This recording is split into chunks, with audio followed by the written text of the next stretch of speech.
Using the results obtained previously, we will need to determine the mean titer. Any two or more titers which are within 0.1 centimetre cubed of each other are used to determine the mean titer. In this case, runs 2 and 3 can be used. The mean titer should be expressed to the same degree of accuracy as the titers used to calculate it, in this case to 2 decimal places. This is the volume of sodium carbonate used to react exactly with 25 centimetre cubed of the hydrochloric acid.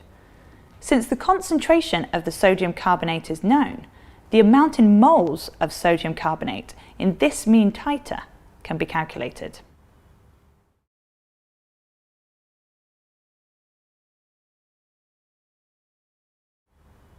From the equation, 1 mole of sodium carbonate reacts with 2 moles of hydrochloric acid. The amount in moles of hydrochloric acid and sodium carbonate is shown here. The final step in the calculation is to determine the concentration of the hydrochloric acid.